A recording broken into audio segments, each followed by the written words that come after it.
오늘 우리 하나님이 주신 말씀은 누가복음 5장 17절에서 26절 말씀입니다. 누가복음 5장 17절에서 26절 말씀입니다.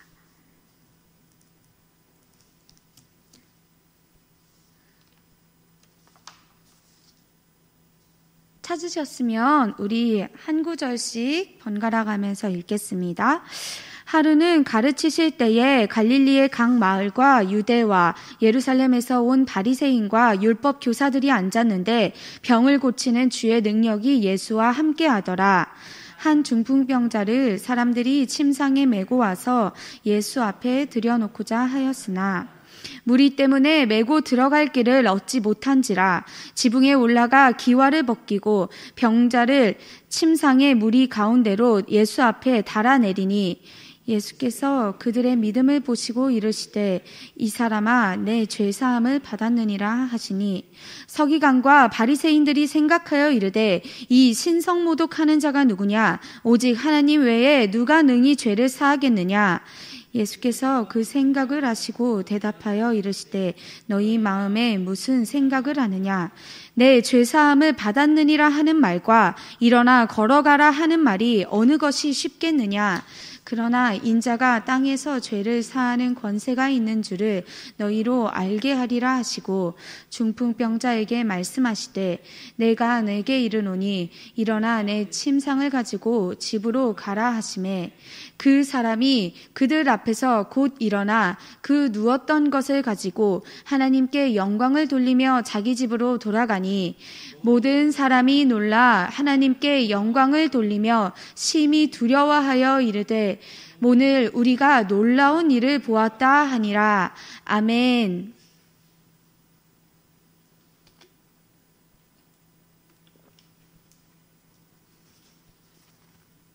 오늘 저는 누가복음 5장 17절에서 26절 말씀을 가지고 찾고 받고 드릴 것이라는 제목으로 이 시간 하나님의 말씀을 전하겠습니다. 먼저 우리가 찾아야 될 건 바로 예수님이에요. 한번 따라해 볼까요? 적극적으로 예수님을 찾아야 한다. 적극적으로 예수님을 찾아야 한다. 아멘.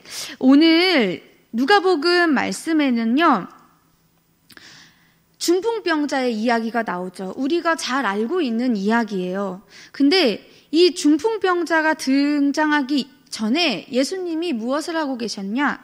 오늘 17절의 말씀처럼 예수님은 계속 말씀을 가르치고 계셨어요. 그러면서 말씀을 가르치는 동시에 또 병을 또 고치시는 그 능력을 계속 보여주고 계셨어요. 근데 그 자리에 누구도 있었냐? 바리새인과 율법교사들, 유대인들도 있었다는 거예요.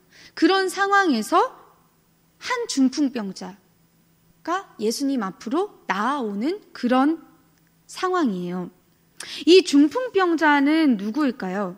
이 중풍병이라고 하는 거는요, 우리가 이제 뇌 혈관에 장애가 생겨서 정신을 잃고 이제 넘어진 다음에 자기 몸을 제대로 움직일 수 없게 되고 뭔가 말하는 거에도 장애가 생기고 이런 후유증이 낳는 그런 병이에요.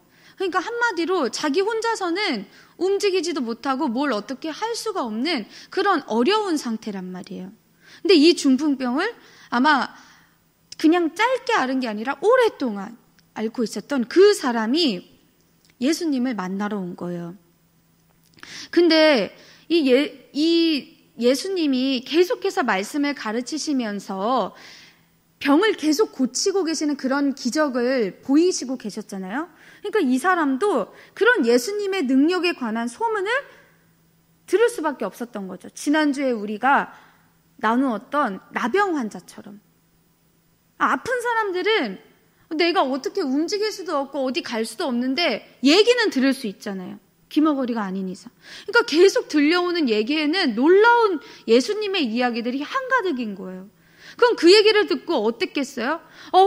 나도 예수님을 좀 만났으면. 나도 예수님께 고침 좀 받았으면. 나도 예수님이 나를 고쳐주시면 나도 마음대로 움직이고 마음대로 걷고 새로운 삶을 살 수 있었을 텐데. 막 이런 희망이 생겼을 거 아니에요. 아픈 사람은 누구나 고침받고 싶어 하니까, 누구나 낫고 싶어 하니까. 세상에 안 그런 사람이 어디 있겠어요. 그런 소망을 가지고 나아온 거예요. 믿음을 가지고 나아온 거죠. 내가 예수님을 만나면 나는 고침받을 수 있어. 나는 나을 수 있어.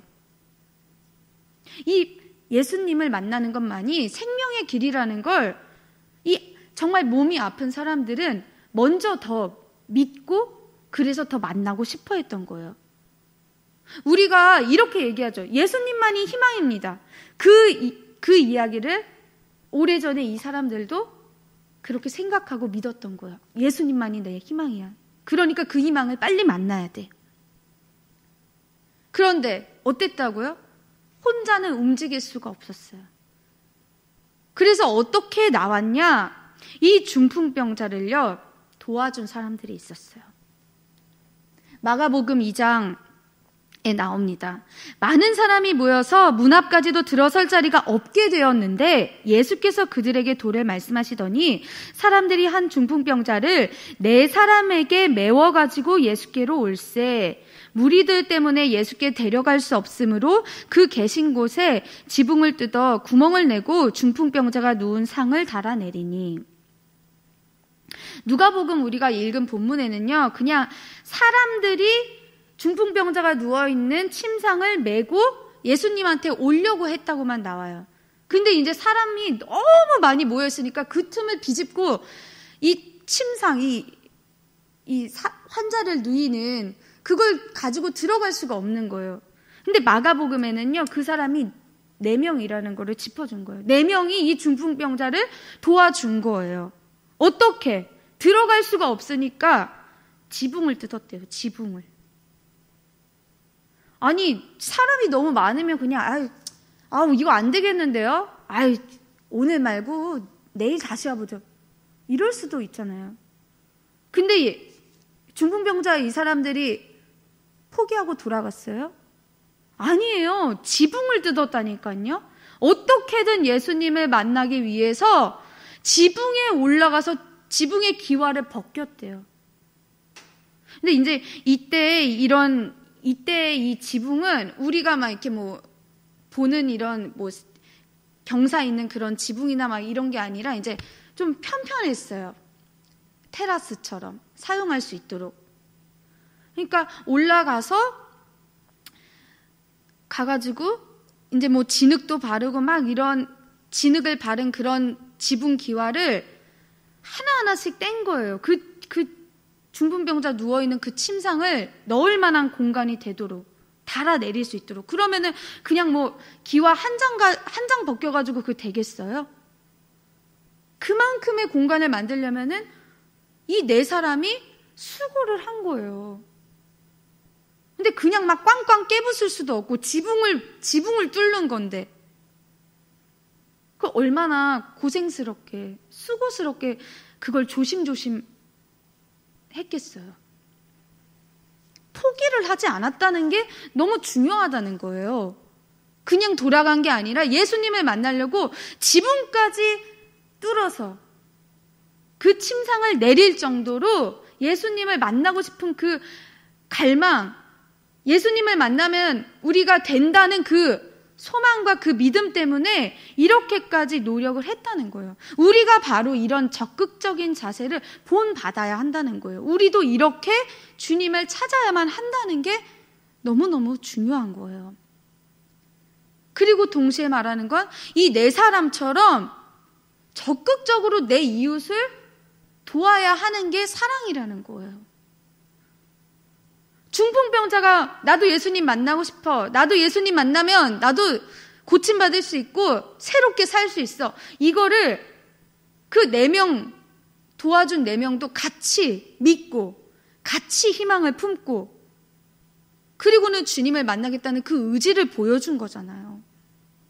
그리고 이 사람을 도와서 같이 예수님을 만나겠다는 그냥 우리만 그냥 이 사람이 힘드니까 그냥 내버리고 가는 게 아니라 어떻게든 끝까지 도와서 함께 예수님한테 갔다는 거. 그게 바로 예수님이 말씀하시는 이웃 사랑이라는 거죠. 우리가 잘 알고 있는 말씀이에요. 누가복음 10장 27절에도 나옵니다. 대답하여 이르되 내 마음을 다하며 목숨을 다하며 힘을 다하며 뜻을 다하여 주 너의 하나님을 사랑하고 또한 내 이웃을 내 자신같이 사랑하라 하였나이다. 아멘. 나처럼 내 이웃을 사랑하는 거, 그걸 보여준 거예요. 지금 내가 예수님 너무 만나고 싶은 마음, 내 이웃도 동일할 거라는 그 마음 가지고 함께 예수님을 찾는 거. 요한복음 15장 13절에 말합니다. 사람이 친구를 위하여 자기 목숨을 버리면 이보다 더 큰 사랑이 없나니 너희는 내가 명하는 대로 행하면 곧 나의 친구라. 또 말합니다. 로마서 15장 2절에요. 우리 각 사람이 이웃을 기쁘게 하되 선을 이루고 덕을 세우도록 할지니라. 그리고 지난주에 본 말씀처럼 야고보서 2장에서도 말합니다. 너희가 만일 성경에 기록된 대로 내 이웃 사랑하기를 내 몸과 같이 하라 하신 최고의 법을 지키면 잘하는 것이거니와 내 형제들아 만일 사람이 믿음이 있노라 하고 행함이 없으면 무슨 유익이 있으리요. 그 믿음이 능히 자기를 구원하겠느냐. 이와 같이 행함이 없는 믿음은 그 자체가 죽은 것이라. 이 말씀들을 기억하고 중풍병자처럼 내가 몸이 불편한 장애가 있다고, 사람이 빽빽해서 들어갈 수 없는 그런 막 힘든 상황이 있다고 해도 포기하지 않고 예수님한테 나아가려는 믿음. 그리고 이 중풍병자를 도와서 정말 이웃을 사랑하는, 내 몸과 같이 사랑하는 그 마음으로 함께 그 믿음을 행함으로 실천한 이 4명의 사람들을 기억하면서 우리 주님 앞에 적극적으로 나아가는 우리 모두가 되기를 주님 이름으로 축복합니다. 두 번째로는요, 한번 따라해 볼까요? 주님의 은혜로 죄를 용서받아야 한다. 주님의 은혜로 죄를 용서받아야 한다. 아멘. 이 누가복음 5장 20절에서 24절에 이렇게 나와요. 이 앞서서 중풍병자의 침상을 지붕을 뚫어서 달아내렸죠. 그러면 그 상황을 한번 상상해 보세요. 예수님이랑 많은 사람들은 그 건물 안에 막 모여서 말씀 듣고 막 병 고침하고 막 놀라운 일들이 벌어지고 있는데 갑자기 저 위가 뻥 뚫려가지고 뭐가 내려와. 사람들이 뭐야 저거. 무슨 일이야. 우리 대피해야 되는 거 아니야? 왜 갑자기 지붕이 뚫리지? 얼마나 놀라고 얼마나 황당하고 막 갑자기 집중됐던 게 막 시선이 분산되고 막 그런 상황이었을 거예요. 근데 예수님은 그런 막 어수선해지는 그런 상황에서 어떻게 하셨어요? 예수님이 뭐야 너네 뭐 하는 거야? 뭐 이러셨어요? 여기 지금 이렇게 해서 나한테 오면은 되겠어 안 되겠어 이러셨어요? 예수님이? 안 그러셨어요. 예수님이요, 그들의 믿음을 보시고 이르시되 이 사람아 내 죄사함을 받았느니라. 그렇게 말씀하셨다는 거예요. 그들의 믿음을 보셨기 때문에 이렇게 말씀을 하셨다는 거예요. 어떤 믿음이에요? 우리가 앞서서 말했죠. 예수님을 어떻게든 만나고 싶고 예수님만 만나면 예수님이 내 모든 걸 고치실 수 있는 단 한 분이라는 거. 예수님만이 나를 새롭게 변화시켜 주실 수 있는 분이라는 그거를 믿고 나온 이 적극적인 믿음, 이 간절한 믿음을 예수님은 아셨어요. 예수님밖에 길이 없다는 그 가난하고 그 겸손한 마음을 행동으로 보였으니까 예수님도 감동할 수밖에 없지 않았을까요? 너무 얘네가 이렇게까지 나를 만나러 오고 싶어 했구나. 아유 불쌍한 지고, 아이고 이리 와. 내가 너희를 고쳐줄게. 내가 너희를 만져줄게.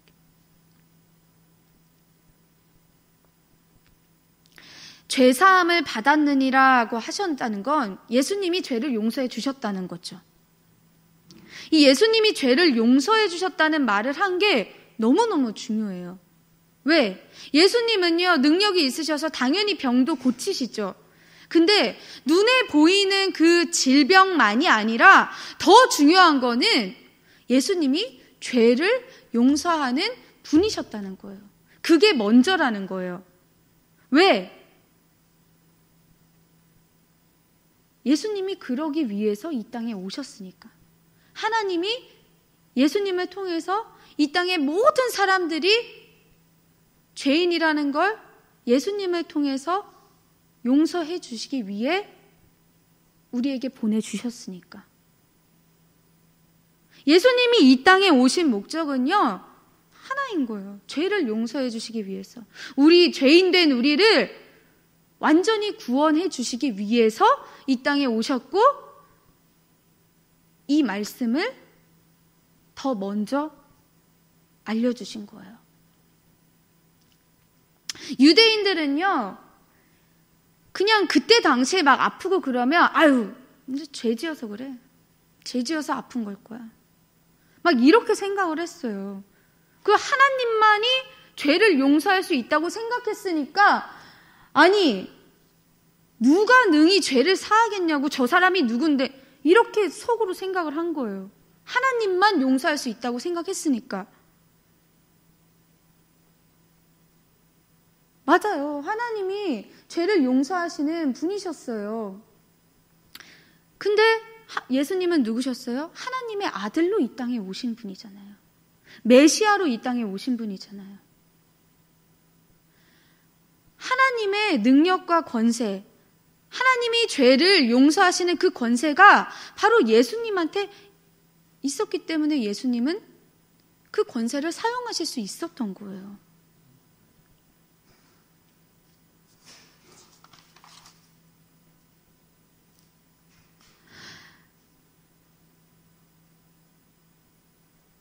서기관과 바리새인들은요, 예수님이 그냥 인간이라고만 생각을 했던 거예요.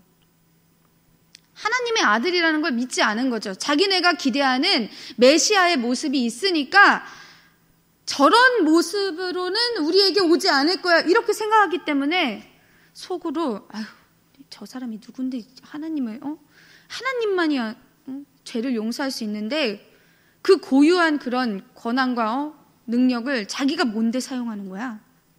막 눈으로 보이는 건 놀랍지만 속으로는 그렇게 생각한 거예요.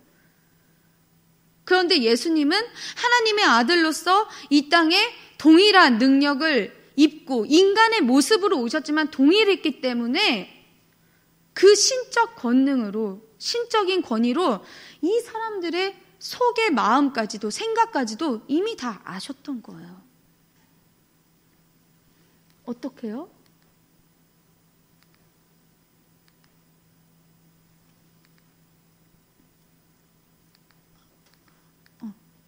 요한복음 2장 25절에 나옵니다. 사람에 대하여 누구의 증언도 받으실 필요가 없었으니 이는 그가 친히 사람의 속에 있는 것을 아셨습니다. 하나님이 우리의 모든 속을 다 알고 계시죠. 예수님도 마찬가지셨던 거예요. 그리고 말씀에 분명하게 나옵니다. 로마서 9장 5절에요. 조상들도 그들의 것이요 육신으로 하면 그리스도가 그들에게서 나셨으니 그는 만물 위에 계셔서 세세의 찬양을 받으실 하나님이시니라. 아멘. 또 빌립보서 2장 6절에 확실하게 나오죠. 그는 근본 하나님의 본체시나 하나님과 동등됨을 취할 것으로 여기지 아니하시고 어떻게 오셨다고요? 오히려 자기를 비워 종의 형체를 가지사 사람들과 같이 되셨고, 인간의 모습을 입고 오신 거죠. 사람의 모양으로 나타나서 자기를 낮추시고 죽기까지 복종하셨으니 곧 십자가에 죽으심이라. 아멘. 성경에 분명히 나와요. 하나님과 예수님 동일한 본체시라고. 근데 예수님은 이 땅에 인간의 몸으로 오셔서 직접 십자가의 그 고통을 당하면서 우리의 모든 죄를 용서해 주셨다는 것. 그게 너무너무너무 확실하게 나오죠. 바리새인과 율법 교사들과 서기관들은 이 사실을 그때 당시 믿지 않았지만 우리는 알고 믿고 있잖아요. 그래서 이걸 만약 전하지 않는다? 예수님만이 우리의 구원자 되심을 전하지 않는다? 그럼 잘못된 거예요. 완전히 잘못된 거죠.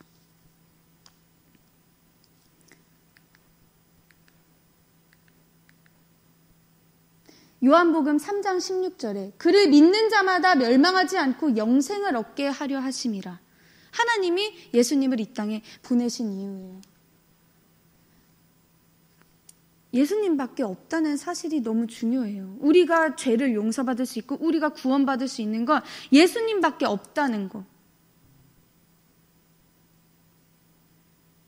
그걸 잘못 전하면 그게 바로 이단이고 사입이고 거짓 교사인 거예요.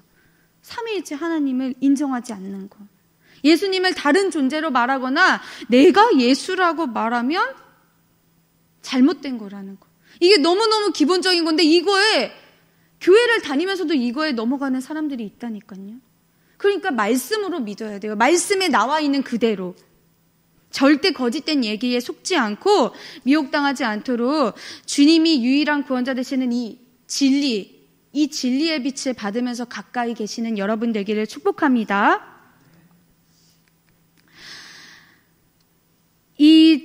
또 중요한 것은요, 예수님이 이런 신적인 권위가 있었다는 걸 그때 당시에 이 유대인들은 잘 믿지 않았어요. 바리새인과 이 율법 교사들. 이 사람들이 누구예요? 율법을 너무너무 잘 알아요. 구약의 율법을. 말씀을 막 달달달 외우고 가르치고. 근데 이 사람들은 사람을 구원시키는 능력은 없었어요. 그리고 말씀을 너무너무 잘 알고 예수님이 무엇을 행하시는지 눈앞에서 봤음에도 믿지를 않았어요.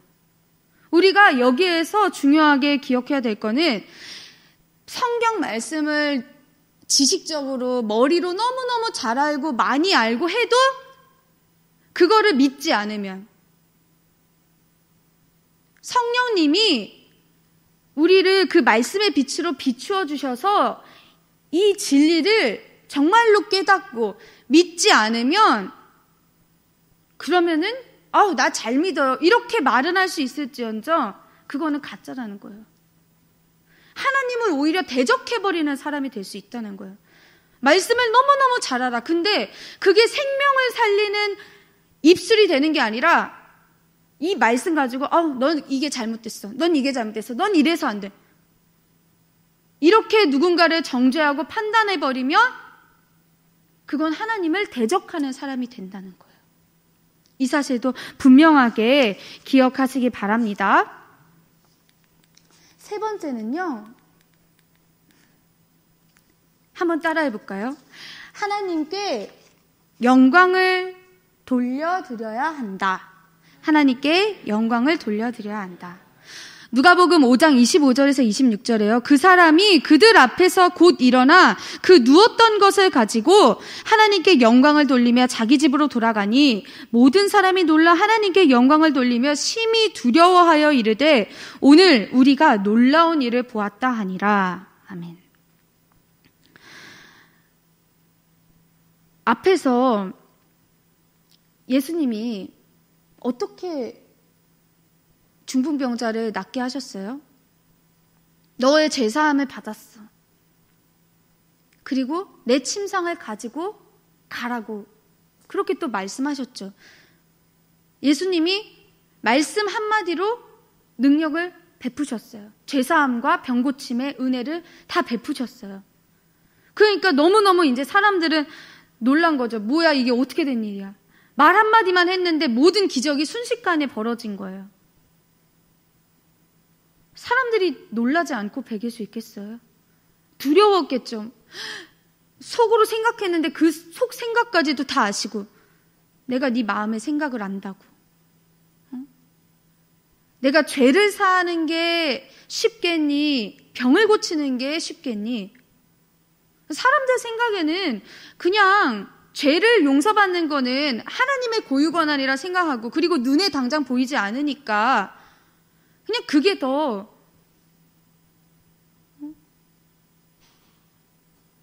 그냥 눈에 보이는 거, 병 고치는 거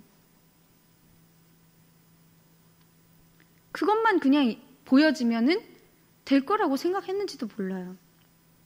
근데 하나님은 그런 모든 것들을 다 아시고 모든 은혜를 같이 베풀어 주셨죠.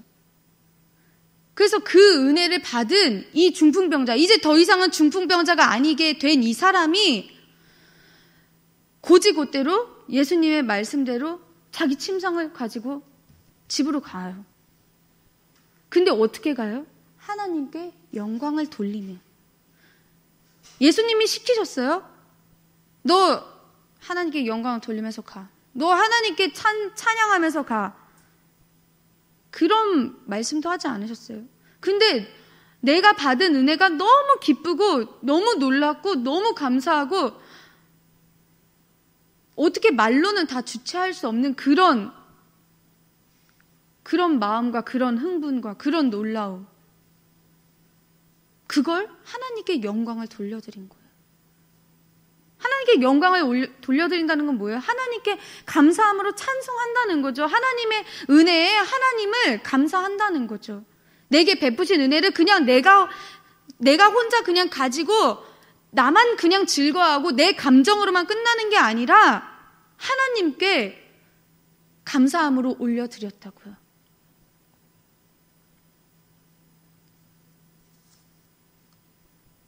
이 말씀에는 제가 적지 않았지만 나병을 고침받은 10사람 중에 예수님 우리를 고쳐주세요. 그 예수님이 고쳐주셨어요. 근데 가다가 한 사람만 하나님께 영광을 돌렸다는 그 이야기가 우리 성경에도 나오죠. 그래서 하나님께 영광을 돌리면서 돌아와서 예수님께 감사함을 전해드려 예수님 뭐라고 하셨어요? 아니 고침받은 사람은 10명인데 어째 너밖에. 근데 그 한 사람의 그 감사 찬송이 그렇게 너무 귀하다는 거예요. 그냥 내가 받은 은혜 그냥 입 싹 닫고 모른 채 하는 게 아니라 하나님께 다시 감사함으로 찬송드리고 하나님께 영광을 올려드린다는 것. 그게 바로 하나님의 은혜를 받았으면 해야 하는 우리들의 할 일이라는 거예요. 그게 바로 하나님의 긍휼과 자비하심으로 예수 그리스도를 통해서 구원받은 우리들이 그 구원의 은혜에도 날마다 감격하고 날마다 감사하고, 그래서 이 구원받은 은혜가 너무너무 기쁘고 감사해서 더 기쁘게 예배드리고 더 기쁘게 전도하고 내 모든 입술과 내 모든 마음과 내 모든 행동으로 주님께 그걸 표현하는 거예요. 그게 바로 주님의 백성이자 주님의 자녀이자 교회의 성도된 우리가 해야만 하는 일이라는 거예요. 일이라는 말이 좀 그렇긴 하지만 어쨌든 우리가 해야만 하는 거죠. 마땅히. 억지로 누가 시켜서가 아니라 정말 내 마음의 기쁨으로 내 마음의 감사함이 넘침으로 할 수밖에 없게 되는 것. 여러분은 그렇게 감사하고 계신가요? 우리가 그렇게 날마다 하나님께 감사를 고백하고 있을까요? 이렇게 귀한 예배에 나오는 게 너무너무 기뻐서 감사하는 마음으로 모여서 찬양하고 즐거워하고 있을까요? 역대상 23장 30절에요. 아침과 저녁마다 서서 여호와께 감사하고 찬송하며. 시편 50편 23절에 말씀합니다. 감사로 제사를 드리는 자가 나를 영화롭게 하나니 그의 행위를 옳게 하는 자에게 내가 하나님의 구원을 보이리라. 시편 109편 30절에요. 내가 입으로 여호와께 크게 감사하며 많은 사람 중에서 찬송하리니. 말 그대로 입술로 감사 말하는 거예요. 그게 첫 번째죠. 우리가 가장 쉽게 할 수 있는 거. 예수님 오늘도 저를 멀쩡하게 일어나게 해주셔서 감사합니다. 오늘도 저를 이 구원받은 하나님의 자녀로 살게 해주셔서 감사합니다. 오늘도 제가 이 예배에 나올 수 있도록 제 건강과 안전을 지켜주셔서 감사합니다. 오늘도 우리가 돌아가면 주님의 복음을 전할 수 있게 해주시니 감사합니다. 매월 마지막 주에 전도하는 것도 하나님의 인도하심 없으면 우리가 어떻게 할 수 있겠어요? 그것도 너무너무 감사한 일인 거예요. 그리고 그냥 입술로만 그냥 감사합니다, 감사합니다 이러고 끝나나? 그것도 너무 중요한데, 그게 제일 첫 번째로 중요한데, 그 다음은 우리가 아까도 말했듯이 야고보서 행함이 있는 믿음으로 살아야 되는 거예요. 무슨 말이냐? 쉽게 말하면 우리가 예배 드렸어요. 예배에서 너무너무 기쁘고 감사했어요. 내가 구원받은 은혜, 내가 다시 오늘 누렸어. 내가 다시 느꼈어. 그러면 거기서 그냥 끝나는 게 아니라 내가 교회를 떠나서 다시 내가 있는 곳으로 돌아가서 집에서도, 가족들과 있는 곳에서도, 학교에서도, 또 다른 곳들에서도 더 하나님을 생각하면서 하나님이 주신 그 구원과 복음을 전하기 위해서 더 열심히 사는 게 정말 하나님께 이 감사와 영광을 드리는 그런 실제적인 우리의 모습인 거예요. 왜? 우리는 주님의 동역자라니까요. 말씀에 나옵니다. 고린도전서 3장 9절에서 10절. 우리는 하나님의 동역자들이요 너희는 하나님의 밭이요 하나님의 집이니라. 우리가 하나님의 동역자이기 때문에요. 우리는 그냥 하나님 제게 주셔서 감사해요. 이걸로만 끝나는 게 아니라 그래서 하나님 저도 같이 할게요. 제가 이렇게 감사하고 이렇게 기뻐하는 거 저도 같이 참여할게요. 하나님께 같이 드릴게요. 그럼 하나님 제일 기뻐하시는 건 뭐예요? 영혼 구원이잖아요. 한 사람이라도 하나님께 더 빨리 더 많이 돌아오는 것. 그래서 주님이 주신 은혜, 이걸 늘 매일마다 감사하면서 정말 하루하루마다 오늘을 내게 주신 주님 감사합니다. 오늘을 더 열심히 주님의 영광을 위해서 살아갈 수 있게 해주세요. 주님의 복음을 한마디라도 더 전할 수 있게 해주세요. 라는 그 고백을 우리 하나님께 드리면서 날마다 축복된 삶을 살아가기를 주님의 이름으로 축복합니다.